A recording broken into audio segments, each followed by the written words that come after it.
మరొకసారి ప్రభునామంలో అందరికీ వందనాలు. ఈరోజు చివరి సెషన్లోనికి మనం వచ్చాము. పరిశుద్ధుల పదిలత, పర్సివియరెన్స్ ఆఫ్ ద సెయింట్స్ అనేటటువంటి అంశంలో దేవుడు అనుగ్రహించినటువంటి రక్షణను మనం ఎప్పుడైనా కోల్పోయేటటువంటి అవకాశం ఉందా అనేటటువంటి ప్రశ్న గురించి మనము ప్రాముఖ్యంగా పరిశీలించే ప్రయత్నం చేస్తాము. పరిశుద్ధుల పదిలత అనేటటువంటి అంశాన్ని గురించి మనం ఆలోచిస్తున్నప్పుడు తండ్రి అయిన దేవుడు గత నిత్యత్వంలో, అంటే ఆయన జగత్పునాది వేయబడక మునిపే, ఏ క్రియ కూడా చేయక మునిపే కలిగి ఉన్నటువంటి ప్రణాళికలో భాగంగా కొందరిని రక్షించాలన్నటువంటి సంకల్పాన్ని ఆయన ఒకవేళ కలిగి ఉంటే కనుక, ఆయన నిజంగా బైబిల్ ప్రకటించేటటువంటి సార్వభౌముడైనటువంటి దేవుడు అయితే కనుక, ఆయన గత నిత్యత్వంలో దేన్నైతే ఉద్దేశించాడో, దేన్నైతే సంకల్పించాడో దాన్ని ఎలాంటి మార్పులకు గురి చేయకుండా భవిష్యత్ నిత్యత్వం వరకు విజయవంతంగా కొనసాగించగలిగేటటువంటి దేవుడై ఉంటాడు. దేవుడు కొందరిని రక్షించాలని ఉద్దేశించి వారి కొరకు యేసుక్రీస్తు ప్రభువును బలియాగంగా అర్పించబడే విధంగా ఈ లోకానికి పంపించి, వారు యేసుక్రీస్తు ప్రభు యొక్క బలియాగం చేత విమోచించబడి పరిశుద్ధాత్ముని అంతరంగ కార్యం ద్వారా వారు తిరిగి జన్మింపజేయబడి దేవునితో సమాధానపరచబడి దేవుని బిడ్డలుగా అయి మరణం నుండి జీవంలోనికి దాటిన తర్వాత దేవుడు నిత్యత్వం నుండి ప్రారంభించినటువంటి ఈ కార్యాన్ని అంతటినీ కూడా నిరర్ధకం చేసే విధంగా యేసుక్రీస్తు ప్రభు శిలువపైన వారి కొరకు చేసేటటువంటి ఆ కార్యాన్ని పూర్తిగా నిర్వీర్యం చేసే విధంగా, పరిశుద్ధాత్మ వారి అంతరంగంలో జరిగించినటువంటి ఆ కార్యాన్ని పూర్తిగా భంగపరిచే విధంగా వారు వారి రక్షణను కోల్పోవడం అనేది సాధ్యమా అనేది ప్రశ్న. ఒకవేళ అలా వారి రక్షణను వారు కోల్పోవడం సాధ్యమైతే కనుక ఆ వైఫల్యం ఎవరిది? దేవునిదే. దేవుడు ఒక కార్యాన్ని సంకల్పించాడు, కానీ దాన్ని నెరవేర్చుకోలేకపోయాడు అనే పరిస్థితి ఎప్పుడైనా ఉండేటటువంటి అవకాశం ఉందా అనేది ప్రశ్న. లేదు. My council shall stand and I will do all my pleasure. నేను ఏదైతే సంకల్పించానో, నేను ఏదైతే ఉద్దేశించానో అవన్నిటిని కూడా నెరవేర్చుకుంటాను అని ప్రకటించేటటువంటి దేవుడు మన దేవుడు. కాబట్టి ఒకవేళ ఆయన నన్ను రక్షించాలని గత నిత్యత్వంలో సంకల్పించుంటే ఖచ్చితంగా భవిష్యత్ నిత్యత్వంలో నేను ఆయనతో పాటు ఉంటాను. దాన్ని ఏ పరిస్థితి, ఏ వ్యక్తి ఎప్పుడూ మార్చలేడు. నేను కూడా మార్చలేను. నేను దేవుని కంటే శక్తివంతుడిని అయితే తప్ప. I have to be more powerful than God to థ్వాట్ his purposes and fail his plan. Right? So సరే, ఇదంతా కూడా బాగానే ఉంది, కానీ వాక్యం అలా బోధిస్తుందా లేదా అన్నటువంటి విషయాన్ని గురించి మనం ఒకసారి ఆలోచిద్దాం. అంటే ఇప్పటివరకు నేను చెప్పిన విషయాలు కూడా వాక్యానుసారమైనటువంటి తర్కం. ఎందుకంటే ఆయన జగత్పునాది వేయబడక మునిపే ఏర్పరచుకున్నాడు అన్నదానికి మనం వాక్యంలో ఆధారం చూసాము. యేసుక్రీస్తు ప్రభు మనల్ని విమోచించాడని చెప్పడానికి కూడా వాక్యంలో ఆధారం చూసాము.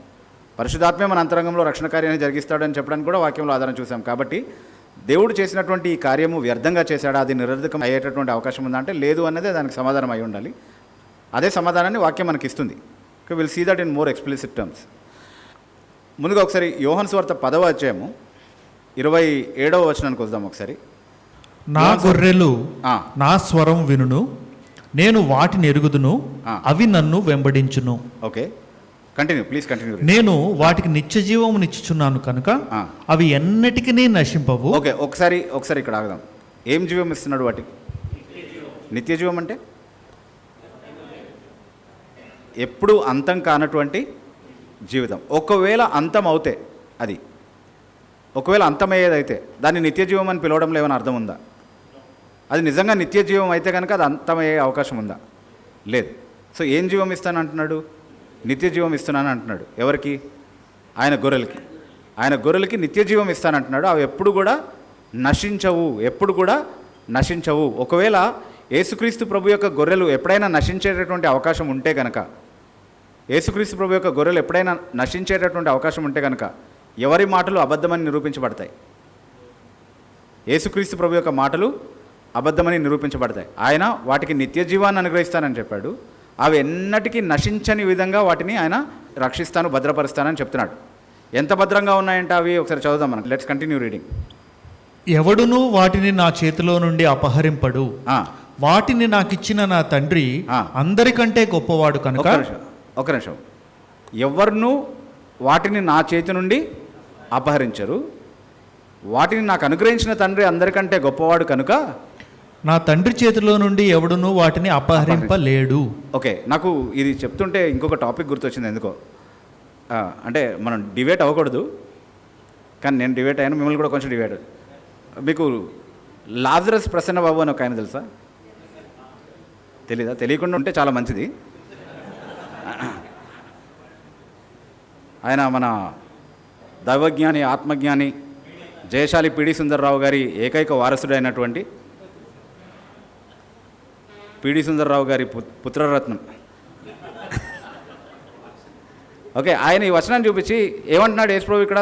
తండ్రి వాటిని నాకు అనుగ్రహించిన తండ్రి అందరికంటే గొప్పవాడు, అంటే యేసుక్రీస్తు కంటే కూడా గొప్పవాడు. అక్కడ వరకు ఆగిపోయాడు. 30వ వచనంలో ఏమంటున్నాడు? నేనును తండ్రియును ఏకమై ఉన్నామని వారితో చెప్పాను. ఏ విషయంలో? గొప్పతనంలో. గొప్పతనంలో అంటే నా చేతి నుండి నా గొర్రెలను ఎవరు అపహరించలేరు, నా తండ్రి చేతి నుంచి అపహరించలేరు. నా తండ్రి చేతి నుంచి అపహరించకపోవడానికి కారణం ఏంటి? ఆయన అందరికంటే గొప్పవాడు. నేను తండ్రి ఏకమై ఉన్నాం కాబట్టి నా చేతి నుండి కూడా అపహరించలేరు. అంటే తండ్రి ఎంత గొప్పవాడో నేను కూడా అంతే గొప్పవాడు. అంటే యేసుక్రీస్తు ప్రభువు చేతిలో నుండి ఆయన గొర్రెలను ఎవరు అపహరించలేరు, తండ్రి చేతిలో నుండి కూడా ఆయన గొర్రెలను ఎవరు అపహరించలేరు. సో నిత్య భద్రత బైబిల్ బోధించేటటువంటి సిద్ధాంతమేనా అంటే ఎస్. సో ఎప్పుడు కూడా యేసుక్రీస్తు ప్రభు నందు విశ్వాసం ఉంచి నిజంగా రక్షణ పొంది యేసుక్రీస్తు ప్రభు గొర్రె అని నిరూపించుకున్నటువంటి ఎవరు కూడా రక్షణ కోల్పోయేటటువంటి అవకాశమే లేదు. ఇదిగో గొర్రె గొర్రె అనేది ఇక్కడే ఉంది, మనమేం కించబడాల్సిన అవసరం లేదు. మనల్ని కించపరిచే విధంగా పందులు మనల్ని గొర్రె గొర్రె అని పిలుస్తూ ఉంటాయి. అవి పందులని మనం అర్థం చేసుకుని మనం గొర్రెలం అయినందుకు చాలా సంతోషించాలి, దేవుని స్తుతించాలి, మనం పందులు కానందుకు. ఓకే, ఎందుకంటే పందులు నశిస్తాయి, అవి నశించడానికే సృష్టింపబడ్డాయి. కానీ గొర్రెలు మాత్రం ఎప్పుడు నశించవు, వాటికి నిత్యజీవం అనుగ్రహించబడుతుంది. ఓకే, కాబట్టి మనం గొర్రెలం అయినందుకు చాలా సంతోషించాలి. ఎప్పుడైనా ఎవరైనా గొర్రె గొర్రె అన్నప్పుడు మీరు సంతోషించి, దేవా నీకు నేను గొర్రెనైనందుకు స్తోత్రం, నన్ను ఆ పందిలాగా చేయనందుకు నీకు స్తోత్రం అని చెప్పి దేవుని మహిమపరచండి. ఓకే, సరే. ఆ తర్వాత ఇంకొక వాక్య భాగం మనం చూస్తే కనుక రోమిలకు రాసిన పత్రిక 8వ అధ్యాయము 29-30 వచనాలు మనం చదువుదాం ఒకసారి. ఎందుకనగా తన కుమారుడు అనేక సహోదరులలో జ్యేష్ఠుడగునట్లు దేవుడు ఎవరిని ముందు ఎరిగెనో వారు తన కుమారునితో సారూప్యము గలవారొకటకు వారిని ముందుగా నిర్ణయించెను. ఓకే, మరియు ఒక్క నిమిషం, ముందు నిర్ణయం అనేటటువంటి మాట బైబిల్లో ఉన్నదేనా? మనం తయారు చేసామా? క్యాల్విన్ ఏమైనా తయారు చేసి ఇచ్చాడా మనకి? ఉందా? బైబిల్లో ఉంది కదా, అందరు బైబిల్స్లో ఉంది కదా. ఓకే, అందరు బైబిల్స్లో క్యాల్విన్ వచ్చి రాసిపోయాడు. ఓకే, సరే, ముందు నిర్ణయం అనే మాట బైబిల్లో ఉంది. సరే, ఎవరినైనా ముందుగా ఎరిగినో వారిని ముందుగా నిర్ణయించాడు. తర్వాత 30వ వచనంలో మరియు ఎవరిని ముందుగా నిర్ణయించినో వారిని పిలిచెను. ఎవరిని ముందుగా నిర్ణయించాడో వారిని పిలిచాడు. ఓకే, తర్వాత ఎవరిని పిలిచెనో వారిని నీతిమంతులుగా తీర్చెను. ఎవరిని పిలిచాడో వారిని నీతిమంతులుగా తీర్చాడు, ఎవరిని నీతిమంతులుగా తీర్చాడో వారిని మహిమపరచాడు. మహిమపరచడం అంటే అర్థం ఏంటి ఈ కాంటెక్స్ట్లో? దేనికోసం మనల్ని ఎరిగాడు అని, ముందుగా ఎరిగాడు అని చదివాం మనము 29వ వచనంలో. ఆయన కుమారుని సారూప్యంలోనికి మార్చబడ్డానికి. ఆయన కుమారుని సారూప్యంలోనికి మార్చబడ్డమే మనం నిజంగా మహిమపరచబడ్డాం. అంతకు మించిన మహిమ ఏమి లేదు కదా. ఎస్, అది అనుగ్రహించడం కోసమే మనల్ని ఆయన ముందుగా ఎరిగాడు.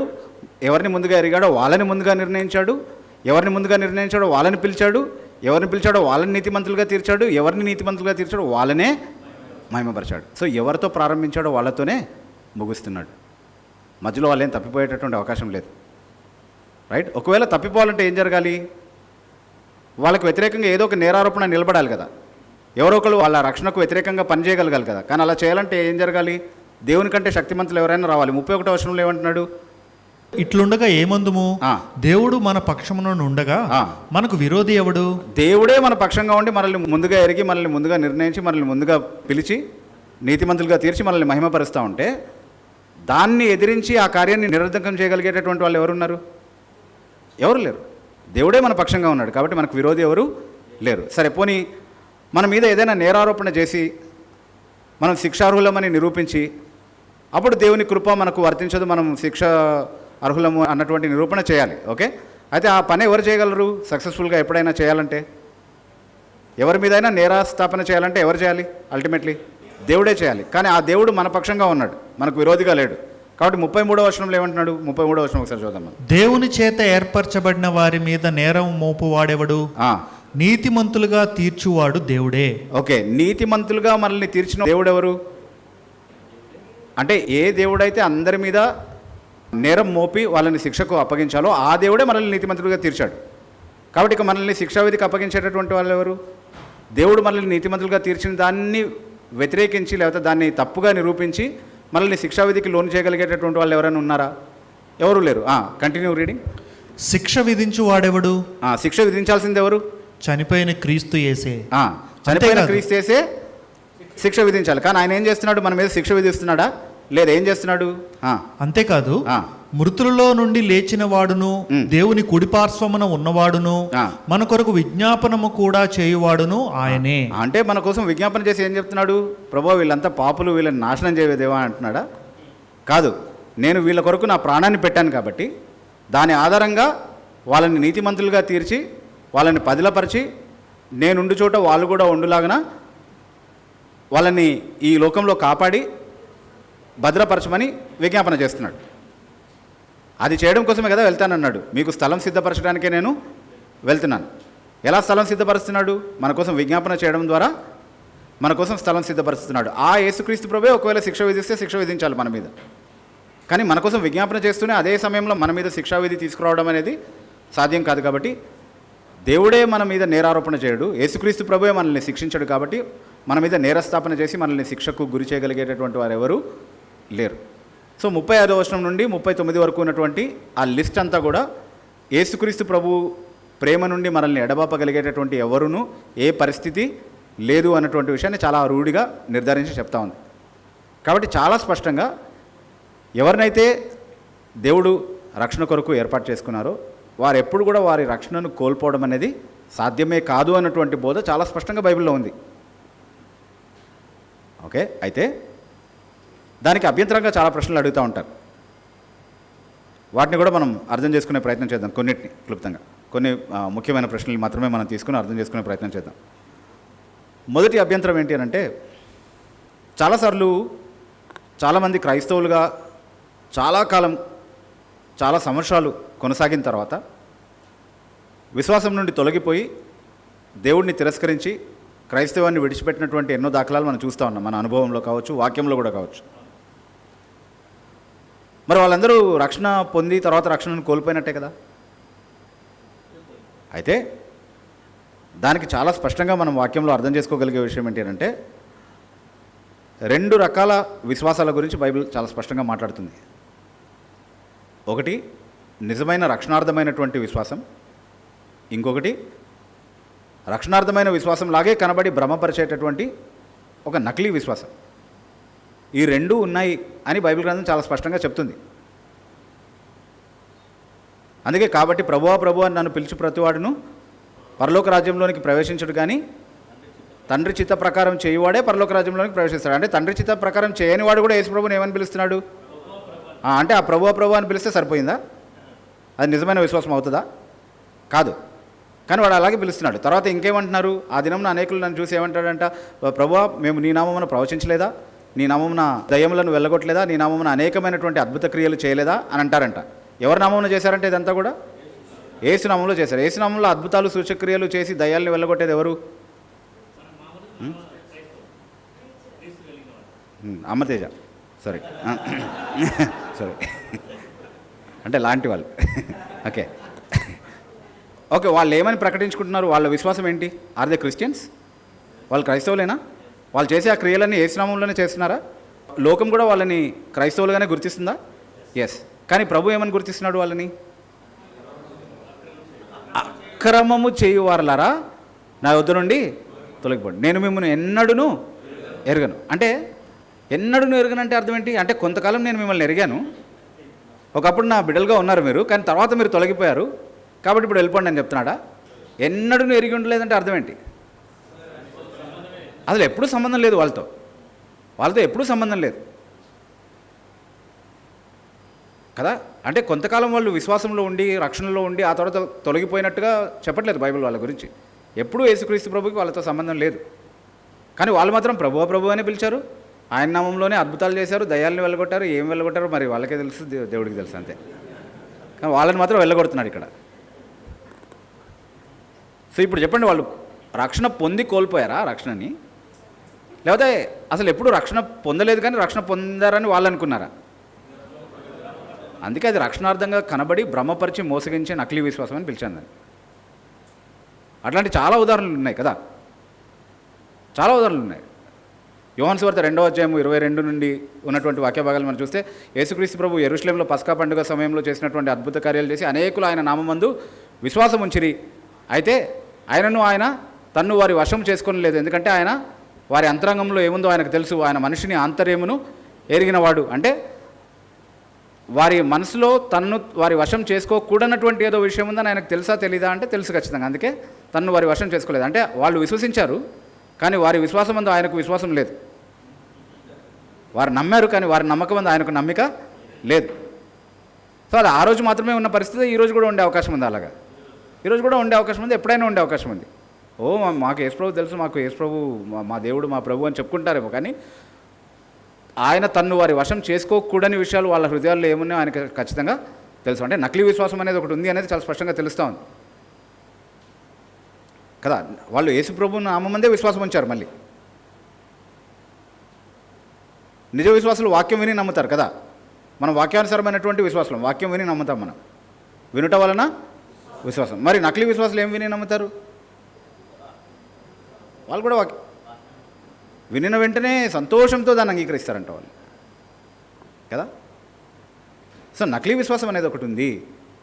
యేసుక్రీస్తు ప్రభువుకు చెందినటువంటి వారిగా చలామణి అయి వాళ్ళు యేసుక్రీస్తు ప్రభువుకి ఎప్పుడూ చెందలేదని నిరూపించేటటువంటి ఒక వర్గం క్రైస్తవులుగా పిలువబడేటటువంటి వారిలో ఉన్నారు అని వాక్యం చెప్తుంది. కాబట్టి వాళ్ళు రక్షణ పొంది ఆ తర్వాత కోల్పోయారని ఎందుకు అనుకోవాలి? మనం రక్షణ పొందలేదు మనం అనుకుంటున్నాం. వాళ్ళు చాలా లార్జ్ స్కేల్ మినిస్ట్రీ చేశారు కాబట్టి, చాలా పెద్ద ఎత్తున వాడబడ్డారు కాబట్టి, చాలామంది వాళ్ళ ద్వారా ఆశీర్వదించబడ్డారు కాబట్టి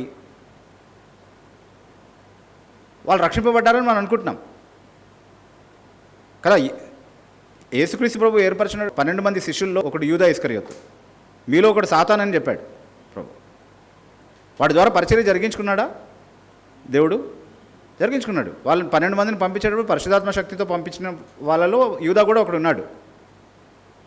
కానీ వాడు ఎప్పుడు కూడా సాతానే. మిమ్మల్ని నేను ఏర్పరచుకున్నాను కన్నా, కానీ మీలో ఒకడు సాతాను. వాడు ఎప్పుడు సాతానే. వాడు కొంతకాలం దేవుని బిడ్డ అయ్యి దేవదూత అయ్యి ఆ తర్వాత సాతాను అవ్వలేదు. ఓకే, తర్వాత ఇంకొక అభ్యంతరం. చాలా వచనాల్లో రక్షణ కోల్పోయేటటువంటి ప్రమాదం ఉంది, అలాంటిది కోల్పోకుండా మీరు జాగ్రత్త పడండి నేను హెచ్చరిక చేసినటువంటి సందర్భాలు కనిపిస్తున్నాయి కదా. అంటే మీరు అంతవరకు సహించువాడే రక్షింపబడతాడు అట్లాంటివి, అంటే చాలా హెచ్చరికలు కనబడుతూ ఉన్నాయి. అంటే అంతవరకు సహించకపోతే ఏమవుతుంది కదా. అంటే రక్షణ పోగొట్టుకునే అవకాశం ఉందనే కదా.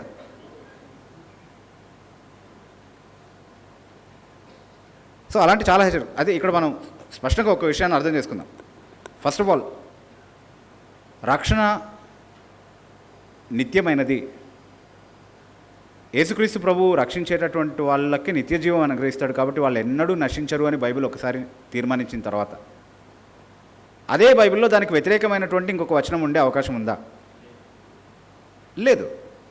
కాబట్టి అలా అనిపించేటటువంటి వచనాలు ఉంటే దానికి వేరే వివరణ ఉండాలి తప్ప, బైబిల్లో ఒక పరస్పర వైరుధ్యం సృష్టించే విధంగా దానికి వ్యాఖ్యానం చెప్పడం అనేది, ఎంత కాల్విన్ని ద్వేషిస్తే మాత్రం దేవుని వాక్యానికి కూడా అన్యాయం చేయడం అవుతుంది. అది కదా. కాల్విన్ని తప్పుపట్టడం కోసం మనం వాక్యాన్ని వక్రీకరించేటటువంటి ప్రమాదంలో ఉండకూడదు ఎప్పుడు కూడా. ఓకే, బై ద వే ఇదంతా జాన్ కాల్విన్ ఏం చెప్పాడు నాకు తెలియదు, నేను ఎప్పుడు ఇన్స్టిట్యూట్స్ చదవలేదు. అక్కడక్కడ ఆ కాల్విన్ మీద ఏవో ఆరోపణలు వస్తే అది నిజమా కదా అని చూడడానికి ఆ ఇన్స్టిట్యూట్స్లో వెతికాను అంతే. కొంచెం కాల్విన్స్ ఇన్స్టిట్యూట్స్ చదివి నేను కాల్వినిస్ట్ అవ్వలేదు. అందుకే కాల్విన్ కూడా కాల్వినిస్ట్ కాదన్నా నాకేం అభ్యంతరం లేదు, ఎందుకంటే నేను వాక్యం పైన నిలబడి ఉన్నాను, కాల్విన్ పైన కాదు. కాల్విన్ పైన ఇంతసేపు నిలబడి ఉంటే ఆయన ఊరుకుంటాడా? అదే ఎనివే.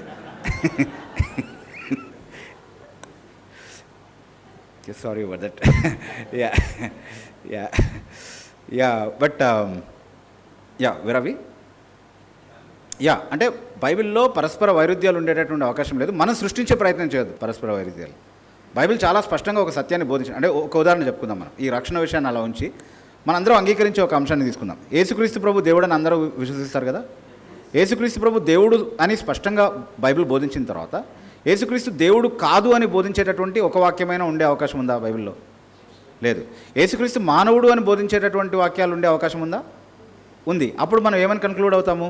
యేసుక్రీస్తు ప్రభు సంపూర్ణంగా దేవుడు, సంపూర్ణంగా మానవుడు అని కన్క్లూడ్ అవుతాం. అంతేగాని యేసుక్రీస్తు దేవుడు అని ఒకవైపు చెప్పి యేసుక్రీస్తు దేవుడు కాదు అన్నటువంటి వాక్యాలు బైబిల్లో ఉంటే ఏమవుతుంది? పరస్పర వైరుధ్యం అవుతుంది. అలా ఉండే అవకాశమే లేదు. అలాగే యేసుక్రీస్తు మానవుడు అని చెప్పి యేసుక్రీస్తు మానవుడు కాదు అని చెప్పేటటువంటి వచనాలు బైబిల్లో ఉండే అవకాశం ఉందా అంటే అలా కూడా లేదు. సో అలాగే ఏ సిద్ధాంతాన్ని తీసుకున్నా ఒక స్టేట్మెంట్ బైబిల్ ఇచ్చిన తర్వాత అదే స్టేట్మెంట్ని కొట్టేసేటటువంటి ఇంకొక స్టేట్మెంట్ బైబిల్లో ఉండే అవకాశం ఉందా అంటే అలా ఉండదు. అలా ఉంటే అది దేవుని వాక్యమే కాదు. So don't try to create contradictions in the Bible because there are no contradictions in the Bible. బైబిల్లో పరస్పర వైరుధ్యాలు సృష్టించే ప్రయత్నం మనం చేయొద్దు. ఓకే, సో ఈ హెచ్చరికలు చేస్తున్నప్పుడు మనం ఎలా అర్థం చేసుకోవాలి? ఇప్పుడు భయముతోనూ వణుకుతోనూ మీ రక్షణను కొనసాగించుడి అని ఉంది. ఓకే, భయంతోనూ వణుకుతోనూ రక్షణను కొనసాగించకపోతే ఏమవుతుంది? రక్షణ పోతుంది కదా. రక్షణ పోతుంది అంటే మరి రక్షణ పోదు అన్నటువంటి వచనాలకు వ్యతిరేకంగా వ్యాఖ్యానిస్తున్నారు కదా మీరు. కాబట్టి ఎలా అర్థం చేసుకోవాలి దాన్ని? ఒకసారి అది చూద్దాం మనం. ఫిలిప్పీ పత్రిక 2వ అధ్యాయంలో 12వ వచనం ఒకసారి చదువుదామా మనం. కాగా నా ప్రియులారా, మీరు ఎల్లప్పుడూ విధేయులై ఉన్న ప్రకారము నా ఎదుట ఉన్నప్పుడు మాత్రమే కాక మరీ ఎక్కువగా నేను మీతో లేని ఈ కాలమందును భయముతోనూ వణుకుతోనూ మీ సొంత రక్షణను కొనసాగించుకొనుడి. ఓకే, అంటే ఏం చేయమంటున్నాడు? రక్షణ పోకుండా జాగ్రత్త పడమని అంటున్నాడా? లేదా మీలో ఉన్న రక్షణను భయంతోనూ వణుకుతోనూ కొనసాగించమంటున్నాడా? అంటే రక్షణకరమైనటువంటి జీవితంలోనికి మీరు వచ్చారు కదా, అదే ప్రవర్తనను మీరు కొనసాగించండి, అలాగే జీవించండి రక్షణ పొందిన వారిగా.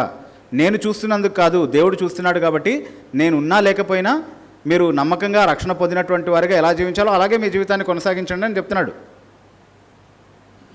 అయితే అలా చేయకపోతే మీ రక్షణ పోతుందని ఏమైనా చెప్తున్నాడు అక్కడ? కానీ అలాగే చేస్తారు మీరు. ఎందుకో తెలుసా?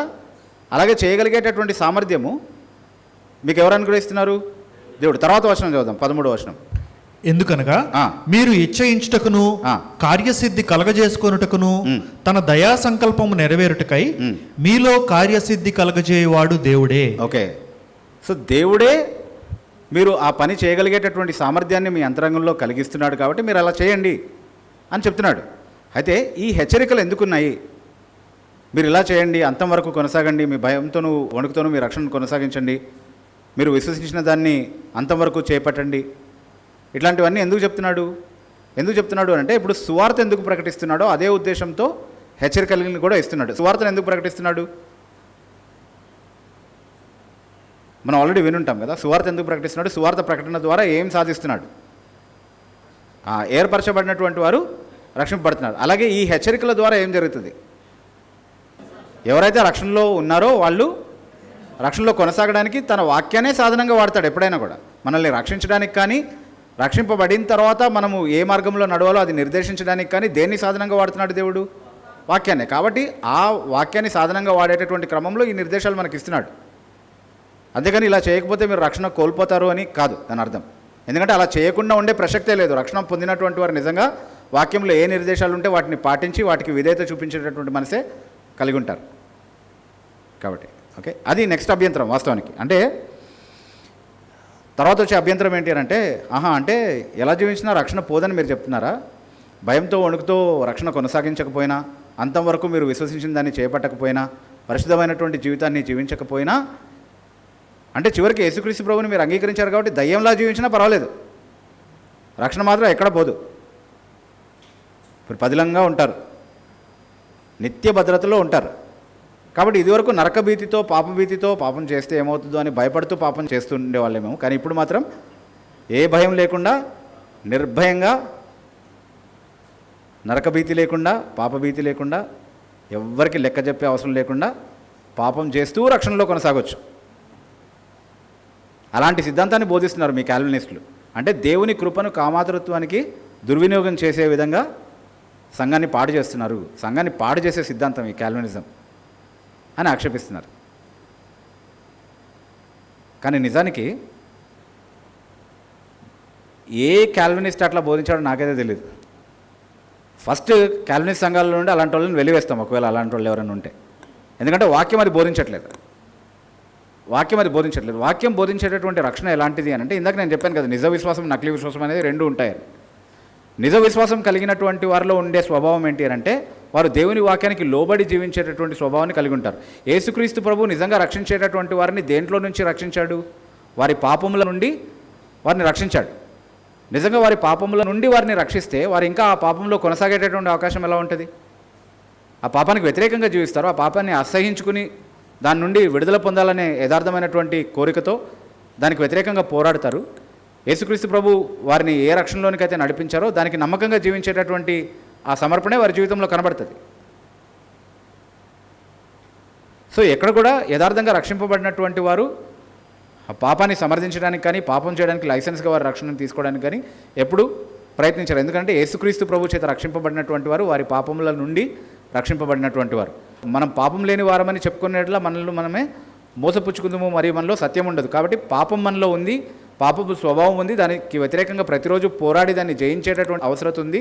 చాలాసార్లు మనలో అనేకమైనటువంటి వైఫల్యాలని మనం చూస్తాము అన్నది వాస్తవమే. అయినప్పటికీ ఎప్పుడు కూడా పాపంతో రాజీ పడాలని కానీ, దేవుని కృపను ఒక సాకుగా వాడుకొని పాపంలో కొనసాగాలని కానీ దేవుని బిడ్డకు ఎప్పుడూ అలాంటి వైఖరి ఉండదు. దేవుని మూలంగా పుట్టిన వాడు పాపము చేయడు, పాపము చేయజాలడు అన్నటువంటి మాటలు మనం చదువుతా ఉన్నాం. అంటే పాపంలో కొనసాగడు అన్నటువంటి ఉద్దేశంలో చెప్పబడినటువంటి మాటలు. సో దేవుని మూలంగా నిజంగా పుట్టినటువంటి వారు ఎప్పుడు కూడా పాపాన్ని ప్రేమించేటటువంటి వారు కాదు.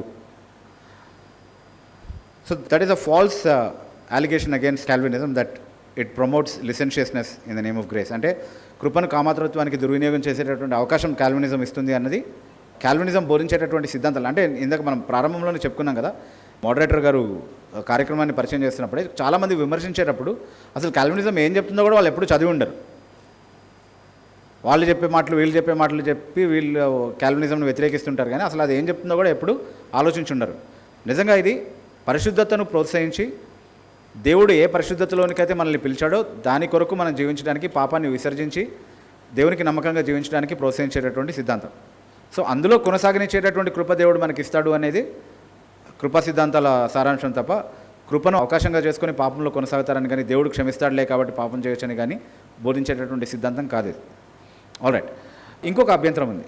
కొన్ని వచనాల్లో నేరుగా రక్షణ కోల్పోయేటటువంటి ప్రమాదం ఉంది అన్నటువంటి హెచ్చరిక కనబడేటట్టుగా అనిపిస్తుంది మనకు చదివినప్పుడు. ఉదాహరణకి హెబ్రీ పత్రిక 6వ అధ్యాయం, ఫేవరెట్ వర్స్ ఆఫ్ ది ఆర్మీనియన్స్. అది చెప్పకుండా నేను వెళ్ళిపోతే తప్పించుకున్నాడు చూసారా, అది చెప్పకుండా అని అంటారు. అందుకే అది చెప్పుకుందాం మనం.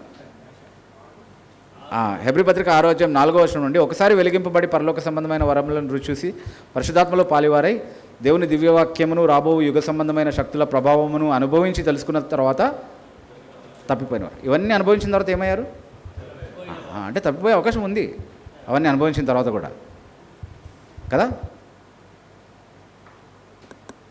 తప్పిపోయిన వారు తమ విషయములో దేవుని కుమారుని మరలా సిలువ వేయుచు బాహాటముగా ఆయనను అవమానపరచుచున్నారు కనుక మారు మనసు పొందునట్లు అట్టి వారిని మరలా నూతన పరచుట అసాధ్యము. మారు మనసు పొందినట్లు అట్టి వారిని మరలా నూతన పరచడం అని 2 సార్లు నొక్కి చెప్తారు వాళ్ళు అది చదివేటప్పుడు. ఓకే, మారు మనసు పొందినట్లు మరలా నూతనపరచడం అసాధ్యం. అంటే మరలా నూతనపరచడం అంటే ఆల్రెడీ ఒకసారి నూతనపరచబడ్డారు, దాన్ని వాళ్ళు సద్వినియోగం చేసుకోలేదు, దాన్ని కోల్పోయారు. కాబట్టి మరలా నూతనపరచబడడం సాధ్యం కాదు అన్నది అభ్యంతరంలో ఉన్న ఫోర్స్ అనమాట. కానీ ఆ మరలా నూతనపరచడంకి అర్థం ఏంటో చెప్తున్నాడు తర్వాత 7-8 వచనాల్లో ఒక అలంకారాన్ని వాడి చక్కగా చెప్తున్నారు. మీరు అపార్థం చేసుకోకుండా కరెక్ట్గా అర్థం చేసుకోండి అని చెప్పి ఒక మంచి ఉదాహరణ చెప్పి చెప్తున్నాడు అక్కడ. ఏంటి 7-8 వచనాల్లో? ఎట్లా అంటే మరలా నూతనపరచడం అంటే ఏంటి? ఎట్లనగా భూమి తన మీద తరచుగా కురియు వర్షమును త్రాగి ఎవరి కొరకు వ్యవసాయం చేయబడినో వారికి అనుకూలమైన పైరులను ఫలించుచు దేవుని ఆశీర్వచనము పొందును. అనుకూలమైన పైరును ఫలించడం అంటే ఏంటి ఈ సందర్భంలో? అనుకూలమైన పైరును ఫలించడం అంటే ఈ సందర్భంలో ఏంటి? మారు మనసు పొందడం. ఓకే, మారు మనసు పొందడమే అనుకూలమైన ఆ పైరు ఫలించడం ఈ సందర్భంలో. దానికోసం ఏం చేస్తున్నాడు? తరచుగా ఆ భూమిపైన వర్షం కురిపిస్తున్నాడు, అంటే సేద్యం చేస్తున్నాడు ఆ భూమిని. అయితే అదేం ఫలించింది? 8వ వచనంలో చూడండి. అయితే ముండ్ల తుప్పలను గచ్చతీగలను దాని మీద పెరిగిన ఎడ్ల అది పనికిరానిదని విసర్జింపబడి శాపము పొందతగినదగును, తుదకది కాల్చివేయబడును. సో ఏం పెరుగుతుంది ఆ భూమి మీద? అంటే నీకు సువార్త సేద్యం కింద పెట్టబడినటువంటి ఆ భూమి అనుకూలమైన పరును ఫలించకుండా ఏమొస్తుంది దాంట్లో? ముళ్ళ తుప్పలు, గచ్చ పొదలు. ఓకే, అవన్నీ వస్తున్నాయి, కానీ అనుకూలమైన పైరు మాత్రం ఫలించట్లేదు. కాబట్టి మరలా నూతన పరచడం అవసరం లేదని దేని గురించి అంటున్నాడు? దేని గురించి అంటున్నాడు అంటే మరలా దాన్ని సేద్యానికి లోను చేయాల్సినటువంటి అవసరత లేదు. ఎందుకు? ఎందుకంటే మారు మనసు అనేటటువంటి ఫలం ఎప్పుడూ అది ఫలించలేదు కాబట్టి. అన్నిసార్లు ప్రయోజనం పొందినటువంటి ఆ భూమి కూడా మారు మనసు అనేటటువంటి ఫలం ఫలించలేదు కాబట్టి మళ్ళీ దాన్ని అలాంటి కృపాసహితమైనటువంటి సేద్యం కింద ఉంచవలసినటువంటి అవసరత లేదు అని చెప్తూ 9వ వచనంలో ఇంకా క్లారిటీ ఇస్తున్నాడు. ఏం చెప్తున్నాడు? అయితే ప్రియులారా, మేము ఇలాగూ చెప్పుచున్నాను, మీరు ఇంతకంటే మంచిదియు రక్షణకరమైనదియునైనా స్థితిలోనే ఉన్నారని రూఢిగా నమ్ముచున్నాము. అంటే ఇంతకంటే మంచిది రక్షణకరమైన స్థితిలోనూ మీరున్నారని నేను నమ్ముతున్నాను అంటే ఇంతకుముందు చెప్పిన వాళ్ళందరూ ఎక్కడున్నారు? అంటే వాళ్ళు రక్షణకరమైనటువంటి స్థితిలో ఉన్నారని చెప్పడానికి ఎలాంటి అవకాశము లేదు. ఒకసారి వెలిగింపబడి పరలోక సంబంధమైన వరములను రుచి చూసి పరిశుద్ధాత్మలో పాలివారై దేవుని దివ్యవాక్యమును రాబో యుగ సంబంధమైన శక్తుల ప్రభావం అనుభవించి తెలుసుకున్నంత మాత్రాన అది రక్షణకరమైన స్థితిని సూచించట్లేదు. అలా ఉండి కూడా వాళ్ళు మారుమనసు పొందకపోతే అది తుదకు అగ్నితో కాల్చివేయబడుతుంది. కానీ మీరు ఇంతకంటే మంచిదియు రక్షణకరమైనదియునైన స్థితిలో ఉన్నారని మిమ్మల్ని గురించి నేను రూఢిగా నమ్ముతున్నాను అని అంటే పైన చెప్పినటువంటి వాళ్ళందరూ ఆ స్థితిలో లేరనే కదా అర్థం. అంతేనా? అంటే తప్పిపోయినటువంటి వాళ్ళ గురించి మాట్లాడితే అవన్నీ పొంది తప్పిపోయినటువంటి వాళ్ళు ఆ స్థితిలో లేరని చెప్తున్నాడు. అంతే. వాళ్ళు రక్షింపబడి రక్షణ కోల్పోయాడని ఎక్కడ చెప్తున్నాడు? చెప్పలేదు. This is the strongest verse of the Arminian and the most favourite. ఆర్మీనియన్కి చాలా ఇష్టమైనటువంటి వచనాన్ని నేను ఏదేదో చేసేదాన్ని ఇక్కడ. దాన్ని వాళ్ళు ఏమైనా చేసుకోగలిగితే చేసుకోమనండి. ఓకే, బట్ నేనేం చేశానంటే సరిగ్గా వివరించాను, వాళ్ళు దాన్ని వక్రీకరిస్తారు. ఇంకా ఏమైనా వక్రీకరించగలిగితే వక్రీకరించమని చెప్పండి ఈ సరైన వివరణ వెలుగులో. అది ఆల్రైట్. సో ఇలాంటి ఇంకా చాలా వచనాలు చూపిస్తారు. ఇదే హెబ్రీ పత్రిక 10వ అధ్యాయంలో 26వ వచనమే. మనము సత్యమును గూర్చి అనుభవ జ్ఞానం పొందిన తర్వాత బుద్ధిపూర్వకంగా పాపము చేసిన ఎడ్ల పాపములకు బలి ఇకను ఉండదు గాని న్యాయపు తీర్పునకు భయముతో ఎదురు చూచుటయు విరోధులను దహింపబోవు తీక్షణమైన అగ్నియు నికను ఉండును. హెబ్రీ పత్రిక అంతా కూడా మనం చదివి విశ్లేషించినప్పుడు ఒక ప్రత్యేకమైన పాపం గురించి వాళ్ళకి హెచ్చరిక చేస్తూ వచ్చాడు ప్రారంభం నుండి కూడా. ఏంటో చెప్పగలరా? అవిశ్వాసము, దేవుని విడిచిపోనట్టి విశ్వాసం లేని దుష్ట హృదయము, చేదైన వేరు. అంటే దేవుణ్ణి విడిచిపెట్టి పోయేటటువంటి విశ్వాస భ్రష్టత్వము అనేటటువంటి పాపాన్ని గురించి వాళ్ళకి హెచ్చరిక చేస్తూ వచ్చాడు. ఎందుకంటే హెబ్రీ సంఘస్థులు విశ్వాస భ్రష్టులు అయిపోయేటటువంటి ప్రమాదంలో ఉన్నటువంటి ఒక పరిస్థితిలో రాసినటువంటి పత్రిక ఇది. It was quite possible that they would అపాస్టటైజ్.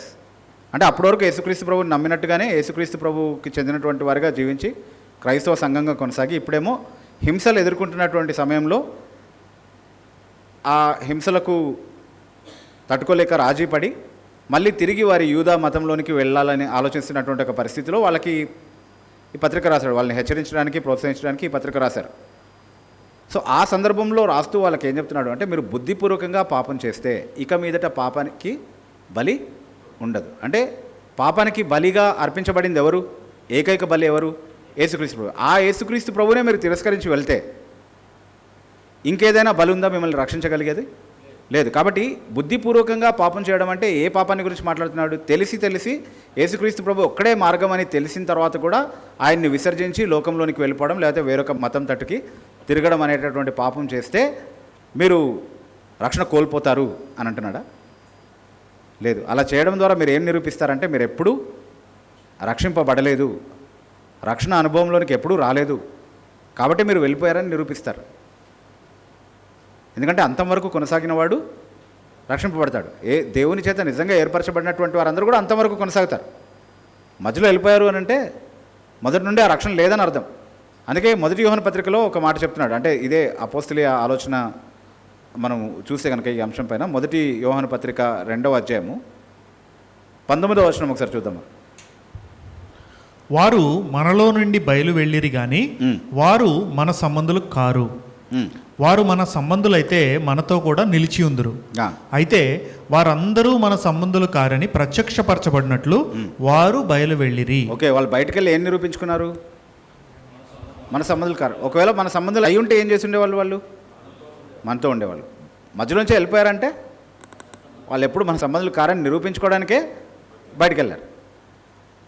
అలా నిరూపించబడుతుందని చెప్తున్నాడు, వీళ్ళకి హెచ్చరిక చేస్తున్నాడు. అంతేగాని మీరు నిజంగానే రక్షణ పొంది దాన్ని తర్వాత కోల్పోయేటటువంటి అవకాశం ఉందని చెప్పడానికి ఒక్క వచనం కూడా బైబిల్లో లేదు. ఒక్క వచనం కూడా లేదు. ఒక్క వచనం లేకపోయినా అదే నమ్ముతాం. మీరు ఎన్ని వచనాలు చూపించినా అది నమ్మం అని చెప్పే వాళ్ళ విషయంలో మనం ఏం చేయలేం. కానీ వాక్యం నిజంగా ఏం బోధిస్తుందో అది తెలిసి దానికి కట్టుబడి ఉండాలనే ఆలోచన ఎవరికైతే ఉందో వాళ్ళకి మాత్రం ఇక్కడ చాలినంత ఆధారం ఉంది. కాల్వినిజం అని దేన్నైతే పిలుస్తున్నామో అది సత్యం అని చెప్పడానికి మానవుని సంపూర్ణ పతనానికి సంపూర్ణంగా ఆధారం ఉంది. వాళ్ళు చెప్పేటటువంటి ఫ్రీ విల్కి ఒక ఆధారం కూడా లేదు. బేషరతు ఎన్నిక, దేవుడు ఎన్నిక చేశాడని చెప్పడానికి సంపూర్ణంగా ఆధారం ఉంది. మనిషి ఎన్నిక చేయగలడు దేవుని ప్రమేయం లేకుండా, దేవుని సహాయం లేకుండా అని చెప్పడానికి ఒక వచనం కూడా లేదు. యేసుక్రీస్తు ప్రభు ఆయన ఏర్పరచుకున్నటువంటి వారి కోసం చనిపోయాడని చెప్పడానికి చాలా ఆధారం ఉంది. అందరి కోసం చనిపోయాడని నిరూపించేటటువంటి ఒక్క వచనం కూడా లేదు. అందరి కోసం అన్నటువంటి మాటలకి ప్రతి సందర్భంలోనూ నిర్వచనం ఉంది, పరిమితి ఉంది. ఆ సందర్భంలోనే దానికి సంబంధించినటువంటి పరిమితి కనబడుతుంది అన్నటువంటి విషయాల్ని చాలా స్పష్టంగా చూడగలిగాం. ఓకే, దేవుని కృప మనం ఎదిరించలేనిది అన్నటువంటి విషయాన్ని మనం చూసాం. ఎదిరించగలరని చెప్పడానికి ఒక వచనం కూడా లేదు. అంటే ఎదిరించే కృప ఒకటి ఉంది, ఎదిరించలేని కృప అనేది కూడా ఒకటి ఉంది అని రెండింటికి వ్యత్యాసం చూసాం మనం. సో వాళ్ళు ఒకదాన్ని పట్టుకొని ఇంకో దానికి కూడా దాన్ని ఆపాదించే ప్రయత్నం చేస్తున్నారు. సో దాన్ని సమగ్రంగా ప్రాపర్గా అర్థం చేసుకోవాలి, బ్యాలెన్స్డ్గా అర్థం చేసుకోవాలి వాళ్ళు. అండ్ చివరిగా రక్షణ కోల్పోయేటటువంటి అవకాశం ఉందని చెప్తూనే రక్షణ నిత్యమైనది, అది నిత్యం భద్రపరచబడేది అని చెప్పేటటువంటి అవకాశం లేదు. కాబట్టి చాలా స్పష్టంగా బైబిల్ నిత్య భద్రతనే బోధిస్తూ ఉంది. రక్షణ పొందిన వ్యక్తి రక్షణను కోల్పోయేటటువంటి అవకాశం ఉందని చెప్పేటటువంటి ఒక్క వచనం కూడా లేదు. కాబట్టి ఈ 5 కృపా సిద్ధాంతాలు కూడా సంపూర్ణంగా వాక్యాధారమైనటువంటి సిద్ధాంతాలని మనం చాలా స్పష్టంగా నిరూపించుకున్నాం. సో ఇక్కడ చాలా స్మూత్గా, చాలా స్ట్రైట్గా, చాలా సింపుల్గా మనం చెప్పుకుంటూ వెళ్ళినటువంటి విషయాలు వాస్తవానికి చాలా వివాదాస్పదమైనటువంటి విషయాలు. అది మీకు కూడా తెలుసు. ఎలాంటి వివాదాస్పదమైనటువంటి విషయాల గురించి మనం మాట్లాడుకున్నాము అని అంటే, దేవుడు నిత్య జీవం కొరకు నిర్ణయించబడిన వారందరూ విశ్వసించిరి అని చూసాం. అవునా? ఎందుకు విశ్వసించారు? వాళ్ళు నిత్య జీవం కొరకు నిర్ణయించబడ్డారు కాబట్టి విశ్వసించారు. మనం చెప్తున్నామా? వాక్యం చెప్తుందా? వాక్యమే చెప్తుంది. ఎవరు విశ్వసించడం లేదు? యోహాను సువార్త 10వ అధ్యాయం 26వ వచనంలో మన సొంత మాటగా ఏది చెప్పకూడదు, కాల్విన్ మాటగా కూడా ఏది చెప్పకూడదు. యోహాను సువార్త 10వ అధ్యాయం 26వ వచనంలో మీరు నా గొర్రెల్లో చేరిన వారు కారు గనుక మీరు విశ్వసించరు. జాగ్రత్తగా చూడండి ఆ మాటల్ని. మీరు నా గొర్రెల్లో చేరిన వారు కారు గనుక మీరు నమ్మరు. అంటే మీరు నమ్మరు కాబట్టి మీరు నా గొర్రెలు కాదు అని అంటే సరిపోయేది కదా. అది అంగీకరించడానికి మనకి ఇబ్బంది ఏం లేదు. నమ్మని వాళ్ళు ఆయన గొర్రెలు కాదు. కానీ అలా చెప్పట్లేదు. మీరు నా గొర్రెల్లో చేరిన వారు కారు కనుక మీరు నమ్మరు అంటున్నారు. మనం జగత్పునాది వేయబడక మునిపే క్రీస్తు యేసునందు రక్షణ కొరకు నిర్ణయించబడ్డామని చెప్తున్నాడు. కానీ సామెతల గ్రంథం 16వ అధ్యాయం 4వ వచనం చూస్తే ఏముంది అక్కడ? యెహోవా అన్ని వస్తువుల్ని దాని పని నిమిత్తం తయారు చేశాడు, దుష్టులను నాశన దినం కోసం తయారు చేశాడని ఉంది. నేను రాయలేదు, అది కాల్విన్ కూడా రాయలేదు. యెహోవా ప్రతి వస్తువును దాని పని నిమిత్తము కలుగజేసెను, నాశన దినమునకు ఆయన భక్తిహీనులను కలుగజేసెను. అట్లాగే ఉందా? అందరి బైబిల్స్లో అదే ఉంది కదా. Deal with it. ఏమైనా ప్రాబ్లం ఉంటే please call heaven, not me. బైబిల్లో ఉంది అది. ఓకే, దాన్ని ఎట్లా అర్థం చేసుకుంటారో you deal with it. Okay, ఆ తర్వాత మనము ఆది నుండి రక్షణ పొందడానికే దేవుడు మనల్ని ఏర్పరచుకున్నాడు. 2వ తెస్సలోనిక పత్రిక 2వ అధ్యాయం 13వ వచనంలో ఆది నుండి మీరు రక్షణ పొందడానికే దేవుని చేత ఏర్పరచబడి ఉన్నారు. మీరు సత్యమును నమ్ముట వలన, ఆత్మ మిమ్మల్ని పరిశుద్ధపరచడం వలన మీరు రక్షింపబడ్డానికి దేవుడు మిమ్మల్ని రక్షణ కొరకే ఏర్పరచుకున్నాడు అన్నటువంటి మాటలు చదువుతున్నాం మనం. ఓకే, కానీ 1 పేతురు పత్రిక 2వ అధ్యాయంలో 8వ వచనంలో తొట్టిల్లే వారి గురించి మాట్లాడుతూ వారు తొట్టిల్లడానికే నియమించబడ్డారు అన్నటువంటి మాట చదువుతున్నాం మనం. చూడండి, మీరు రెఫరెన్స్ చెప్తున్నాను, నేను కట్టువారు వాక్యమునకు అవిధేయులై తొట్టిల్లుచున్నారు, దానికే వారు నియమింపబడిరి. నేను రాశానా? రాయలేదు. అంటే మళ్ళీ మళ్ళీ అడుగుతున్నాను అదే ప్రశ్న.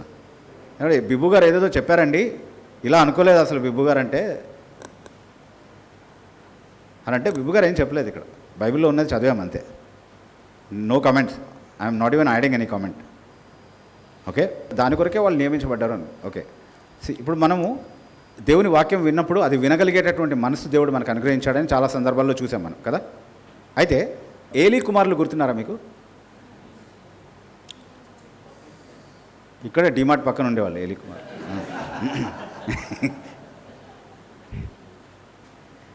మొదటి సమూయేలు గ్రంథము 2వ అధ్యాయము 25వ వచనంలో చివరి భాగం మీరు చదివితే కనుక, the second part, the last part of it, Jehovah వారిని చంపదలిచిన కనుక వారు తమ తండ్రి యొక్క మొర వినకపోతిరి. వారి తండ్రి యొక్క మొర వాళ్ళు వినలేదు కాబట్టి యెహోవా వారిని చంపదలిచారు అని అంటే అది అర్థమవుతుంది మనకి, నో ప్రాబ్లం. కానీ అలా ఉందా? జాగ్రత్తగా చదవండి. యెహోవా వారిని చంపదలచను గనుక, తలచి ఉండేను కనుక వారు తమ తండ్రి యొక్క మాట వినకపోయారు. ఈరోజు మనం సువార్త ప్రకటిస్తున్నాం. కొంతమంది వింటున్నారు, దేవునికి స్తోత్రం, ఎందుకంటే దేవుని ప్రణాళికలో వాళ్ళు ఉన్నారు కాబట్టి, వాళ్ళు గొర్రెలు కాబట్టి. కానీ ఇంకొంతమంది వినట్లేదు. వినకపోవడం మాత్రమే కాకుండా తిరగబడి విమర్శిస్తున్నారు, వెటకారం ఆడుతున్నారు. ఏమంటున్నారు? 2 చెక్కలు 3 మేకులు పీక్కోలేని వాడు మిమ్మల్ని నేను రక్షిస్తాడని మాట్లాడుతున్నారు కదా. ఆ మాటలు మీరు విన్నప్పుడు వెంటనే గుర్తు చేసుకోవాల్సిన వచనం ఏంటో తెలుసా? యెహోవా వారిని చంపదలిస్తే వారు అలాగే మాట్లాడారు, మనం మాత్రం ఏం చేస్తాం? ఏం చేయలేం అంతే. ఎందుకంటే యెహోవా వారిని చంపదలిచాడు అంతే. అందుకే వాడు అట్లా మాట్లాడుతున్నాడు. 5 minutes.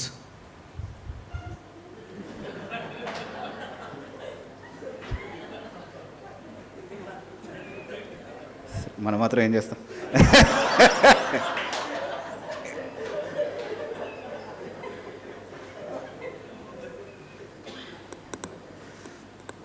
కానీ దేవుడు మనల్ని ఎలాంటి ఉగ్రత నుండి కాపాడి ఎంత గొప్ప రక్షణ భాగ్యాన్ని ఇచ్చాడు అనేది ఈ కాంట్రాస్ట్స్ మనం చదివినప్పుడు, ఈ తారతమ్యాలు మనం చూసినప్పుడు మనం అర్థం చేసుకోగలుగుతాం. ఎంతసేపు ఇది అన్యాయం కదా, దేవుడు ఇలా ఎందుకు చేస్తాడు, దేవుడు అలా ఎందుకు చేస్తాడు, దేవుడు అలా నరకంలోనికి పంపిస్తే నరకంలోనికి పోయేవాడు ఏమని ఫిర్యాదు చేస్తాడో తెలుసా నీకు? రక్షణ యెహోవాది కాబట్టి నువ్వు నన్ను రక్షించలేదు, నువ్వు రక్షించుంటే నేను తిరుగుబాటులో ఉండుండేవాడిని కాదు కదా, నేను రక్షణ పొందుండేవాడిని కదా, నేను రక్షణ పొందకుండా చేసింది నువ్వే అని దేవుణ్ణి వాడు ఆరోపించేటటువంటి అవకాశం ఉంది మీ సిద్ధాంతం ప్రకారం అని ఆరోపిస్తూ ఉంటారు కదా. నువ్వు అలా ఆరోపించుకుంటూ నరకానికి పోతావు అంతే. అలా ఆరోపించుకుంటూ నరకానికి వెళ్తావు అంతే తప్ప దేవుడు నీకు సంజాయిషి ఇచ్చుకోవాల్సినటువంటి అవసరత ఎప్పుడు దేవుడికి కనబడదు. He will never owe you an explanation for it. He need not give you an explanation. కానీ ఒక్క విషయం మాత్రం బైబిల్ చాలా స్పష్టంగా చెప్తుంది, దేవుడు తన న్యాయానికి వ్యతిరేకంగా ఏ పని చేయడు. అయితే అన్యాయమని ఆరోపించేవాడి ముందు నిలబడి సంజాయిషి ఇచ్చుకోవాల్సినటువంటి అవసరత దేవుడికి ఎప్పుడు లేదు. తన న్యాయాన్ని దేవుడు తప్పకుండా కనపరుచుకుంటాడు, ఘనపరుచుకుంటాడు కూడా. అది విమర్శించి ఆయన్ని తిరస్కరించే వారితో నిమిత్తం లేకుండా. ప్రకటన గ్రంథంలో మనం చూస్తున్నాం కదా, దేవుడు తన ఉగ్రత పాత్రలను కుమ్మరిస్తూ ఉంటే వాళ్ళు ఏం చేస్తున్నారు? దేవుడిని ఇంకా దూషిస్తున్నారు. ఉగ్రత పాత్రలు కురిపిస్తూ ఉంటే ఇంకా దూషిస్తున్నారు. నరకంలో పడినవాడు కూడా అదే చేస్తాడు. నరక యాతన అనుభవిస్తూ దూషిస్తాడు, మళ్ళీ మళ్ళీ దూషిస్తాడు.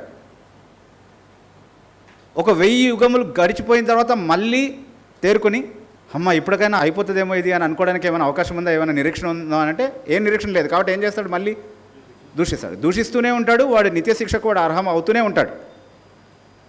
అంతేగాని వాడికి వచ్చి దేవుడు అప్పుడు కూడా ఏం సంజాయిషి ఇవ్వడు. He will not give him any explanation. అందులో దేవుని నీతి ఉందా? తప్పకుండా ఉంది. అది నిదానించి ఆలోచించాలనుకున్నటువంటి వరకు కొంతమేరకు ఇప్పుడు అర్థమవుతుంది.